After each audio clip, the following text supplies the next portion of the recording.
Jim Obergefell, UC President Santa Ono, entrepreneurs on Shark Tank. There are some really interesting people living among us here in the tri-state, and right now you have a chance to go into some of their homes and hear their stories. It's all part of the Sunday Salon series, and here to tell us more about it is Committee Chair Melanie Garner. Melanie, thanks for being here. Thank you for having me. This is a really cool concept that a lot of people may not know about. It's been around for quite some time. Give us a little history of this series. Well, we've been doing this for 20 years, so this is sort of a special year for us, and in recognition of that, we decided to expand. Typically, we've done from 10 to 12 salons. This year, we have 14. As you noted, we have some really interesting people here to draw from, and also, part of the attraction is you get to see the inside of some house that you may drive past in your daily travels and think, boy, that's great looking. I wonder what it's like inside. Very cool. And this is called the Sunday Salon series because it happens on a Sunday. People can buy tickets to get into this intimate setting. Yes. Talk to me about then what happens when you walk in.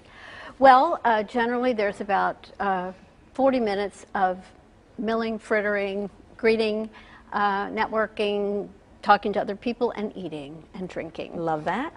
The hosts provide lovely refreshments depending on the time of day, sometimes a brunch, sometimes hors d'oeuvres. Then we have a program of approximately 45 minutes with our speaker, and then usually a Q&A. This is really cool to get inside someone's home. What's usually their reaction when you approach them about something like this? Well, I think sometimes they're probably a little surprised, but I think generally they're flattered. Absolutely.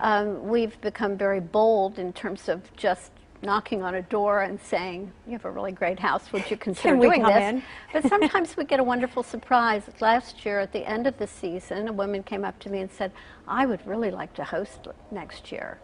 And her house is in what was a Presbyterian church. It's a condo. Oh, how neat. And it's so you get absolutely glorious. Very cool. So sometimes we get a gift like that without having to work for it. So not only do you get to go and listen to somebody speak who may be a well-known person here in the tri-state, but the tickets are also benefiting Women Helping Women. Yes. And last year we served over 12,000 clients. So we're not going away because the problems we deal with aren't going away. This is so cool, guys. I want to put a full list of the speakers on our website, WCPO.com. You can also check it out at womenhelpingwomen.org. Was that org or com? .org.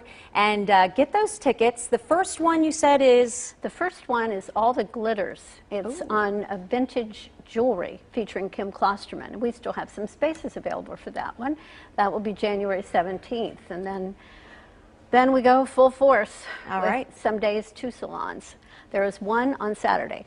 Great. That's different for us, but that's at the Mercantile Library. Lots to check out. Melanie, thanks again. Thank you.